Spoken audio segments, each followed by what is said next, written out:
Hello, I'm Scott Coon, author of Godless Armageddon. The number one rule in creative writing is always think of your reader.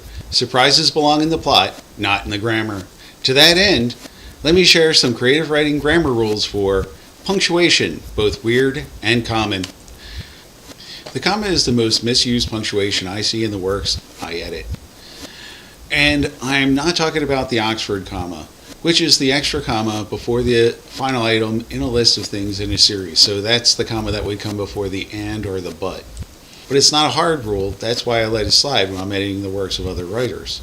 Also, adjective commas have become optional, but sometimes there is a need for clarity. The most common mistake with the comma that I'm talking about is in the compound sentences and compound predicates. What the heck does that mean, you may ask? Well, to explain it, I'm going to start by walking you through the basic parts of a sentence. The most basic parts of a sentence are the subject, verb, and object. The subject is the thing acting, the verb is the action, the object is the thing being acted upon. For example, you open the door. You is the subject because it is you that is doing the action or verb, which is open. The door does not open itself in this particular sentence. It is being acted upon by you, the subject. Thus, the door is the object. The subject also includes any adjectives or adverbs directly addressing the subject. The predicate is the verb and the object together, along with any adjectives and adverbs directly addressing the verb or object.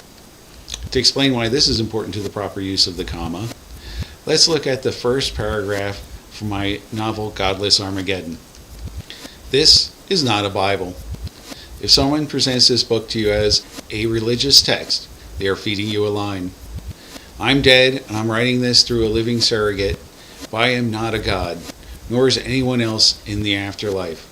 If anyone from here contacts you claiming to be some kind of divine being, don't fall for it. They're lying, they're selfish, and they're indulging themselves in a way that endangers your soul and the soul of every person living and dead throughout human history. That is why I am telling this story.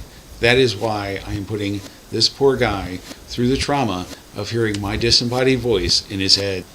My purpose is to prevent that. Note that the group of sentences related directly to each other. They're lying, they're selfish, and they're indulging themselves in a way that endangers your soul and the soul of every person living and dead throughout human history. I chose to break them into individual sentences for dramatic effect, but I could have merged them all together into a triple compound sentence like this one. In this case, each sentence has a subject and a verb. Thus, this is a compound sentence and needs to be separated by commas.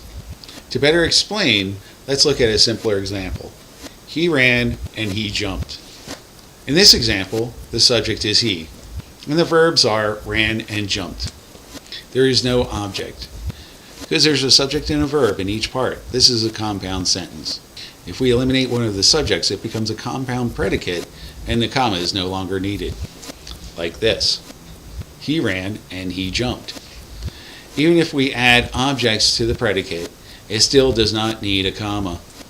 He ran across the field and jumped over the stream. If we restore the subject to the second half of the sentence, it becomes a compound sentence again, and now it needs a comma once more. He ran across the field and he jumped over the stream. Compound sentences and lists aren't the only places in a sentence in need of a comma. You can also have clauses in a sentence that need to be separated from the rest of the sentence for clarity. For example, this sentence includes an introductory clause.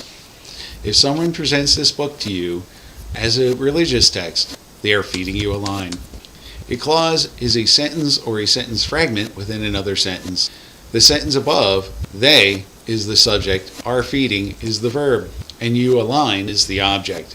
The word if makes the other complete sentence in this sentence into a clause that depends on the other clause that is the actual sentence. Moving the if would change the sentence in both structure and meaning, and also changing which clause is the clause and which clause is the actual sentence. Someone presents this book to you as a religious text if they are feeding you a line. Changing that if to an and also changes the meaning and structure, turning it into a compound sentence still in need of a comma. Someone presents this book to you as a religious text, and they are feeding you a line. Finally, if we keep the and but drop the subject, it becomes a compound predicate with no comma needed, and again, the meaning is changed. Someone presents this book to you as a religious text and is feeding you a line. The if at the beginning of the original sentence made the first clause an introductory clause, which simply means it came at the beginning of the sentence. If you use an introductory clause in the middle of a sentence as a part of a compound sentence, then you must include the conjunction, which is usually and or but, in the commas with the introductory clause for the second part of the sentence. For example, the cannon returned fire, but knocked back by incoming rounds, it missed. Notice that the but and what would have been an introductory clause that would have been for the second sentence in this compound sentence are all contained within the commas. Without the extra clause, this would be the compound sentence right here. The cannon returned fire, but it missed. This would be the compound predicate version of this same sentence. The cannon returned fire, but missed. With a compound predicate and a clause, you again add the commas around the clause, but not before the conjunction of but. The cannon returned fire, but, having been knocked back by the incoming rounds, missed. So in addition to seeing the proper comma usage in each one of these sentence structures, you can also see all the varieties of sentence structure available to you when you're writing a story. So keep the variety in your sentence structure to make it more pleasurable read. The colon and the parentheses are not commonly seen in fiction unless it's to reproduce a document or a similar special situation. Sometimes the colon is the right way to go in creative writing. It can be used before a long and complicated list of things for clarity. I usually find a way around using the colon, and I always avoid parentheses. I feel they belong in technical writing, like what I'm doing right now. If you feel you need to contain something within parentheses, you may want to use the long dash.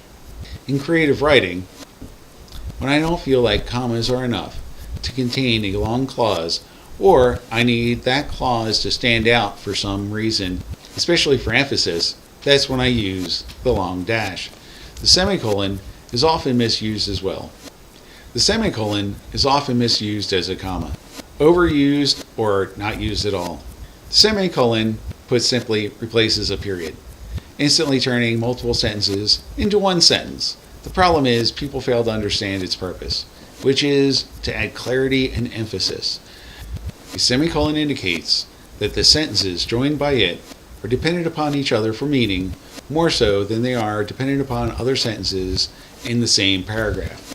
So, if you join all the sentences in a paragraph with semicolons, you've completely stripped the semicolon of meaning. In the above paragraph from Godless Armageddon, you'll notice two sets of related sentences that I handled very differently.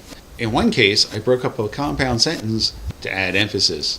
They're lying, they're selfish, and they're indulging themselves in a way that endangers your soul and the soul of every person living and dead throughout human history. And in another case, I merged independent sentences for clarity and emphasis. That is why I am telling this story. That is why I am putting this poor guy through the trauma of hearing my disembodied voice in his head. My purpose is to prevent that. In neither case did I leave the reader confused about what I was trying to convey. Another misused and definitely mistyped punctuation is the ellipses, which is represented by 3 dots with no spaces between them. No space before and no space after. Seriously, there's just no spaces in the ellipses in modern writing on a computer. Unless it's at the end of a paragraph or a sentence, the ellipses should have a word smooshed up against it on both sides. Don't overload your work with ellipses. Keep them out of your prose and keep them in your dialogue. Using them for summarized, not directly quoted, internal dialogue is fine. Having them overload a paragraph of dialogue where someone is stammering, lost in thought, or something similar, that is also fine. You can even have ellipses plague a character's dialogue every time they speak to show their lack of confidence or other character traits. However, if you load up your exposition with ellipses, it will become tiresome for the reader. And the most important element of a story is the reader. After all, who else are you writing for? If you're only writing for yourself, do whatever you want. But if you want other people to read your work and understand it and not want to put it down, don't do things that will make the reader stop reading. I hope this has helped you better understand punctuation, both weird and common. Remember, creative writing, it's not the same as formal writing, but it still has rules. And the number one rule is work with your readers, not against them. Save the surprises for your plot twists. And look for my novel, Godless Armageddon, anywhere that books are sold. Thank you. I hope this was helpful.